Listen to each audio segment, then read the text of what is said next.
నువ్వు చేసే మంచి పని ఏదైనా సరే దాని ఫలితం జీవితంలో ఎప్పుడో ఒకప్పుడు నేను తప్పకుండా వచ్చి చేరుకుంటుంది. ఎప్పుడైతే ఆశించడం మానేసి అంగీకరించడం మొదలు పెడతామో అప్పటి నుండి మన జీవితం హాయిగా ఆనందంగా సాగడం మొదలవుతుంది. ఇష్టాలకు అలవాటు పడకు, ఎందుకంటే ఇష్టం అనేది కష్టమైన జీవితాన్ని ఇస్తుంది.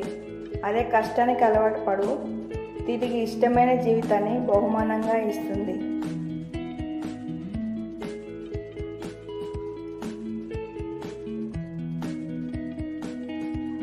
చేతికి 4 గాజులు ఉన్నప్పుడు చప్పుడవుతాయి, కోపంగా విసిరేస్తే పగిలిపోతాయి, జాగ్రత్తగా కలిపితే చక్కగా శబ్దం చేస్తాయి.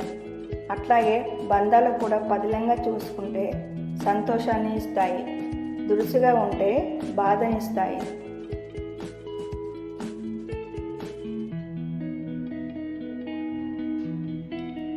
నిజంగా నీది గొప్ప సంకల్పమే అయితే నువ్వు గెలవడం కోసం ప్రపంచమే తనను తాను మార్చుకుంటుంది.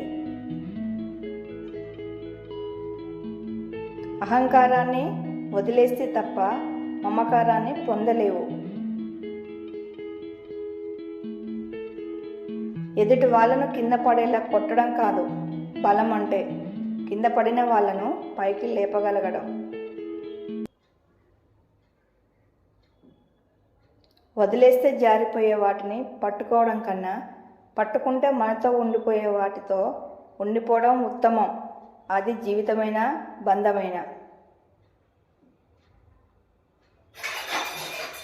ఒకరి జీవితంలో మనం తోడుగా నిలిచి నీడలా ఉండాలి తప్ప పీడించే పీడకలలా ఉండకూడదు.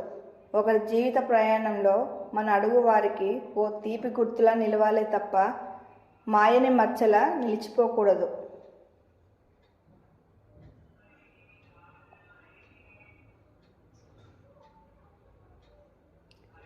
నీ జీవితం ఎప్పుడూ నీకు శాశ్వతం కాదు. కష్టం లేని రోజు లేదు, బాధ పెట్టని మనుషులు లేరు. ఎవరి కోసమో ఎందుకు బాధపడడం? ఉన్నంతవరకు కష్టాన్ని ఇష్టంగా మార్చుకొని సంతోషంగా జీవించు. అవసరమైతే మాట్లాడు, లేదంటే నిశ్శబ్దంగా ఉండు. సాధ్యమైనంత వరకు సంభాషణలో ఇతరుల ప్రస్తావన వద్దు. ఉత్తమ సంభాషణలు సిద్ధాంతాల చుట్టూ తిరుగుతాయి, నీచమైన సంభాషణలు వ్యక్తుల చుట్టూ తిరుగుతాయి.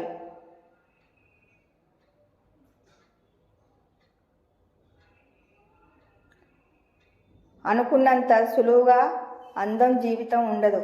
కష్టం, సుఖం, బాధలన్నింటినీ తట్టుకొని నిలబడితేనే జీవితం ఆనందకరం అవుతుంది, ఆత్మసంతృప్తి చెందుతుంది.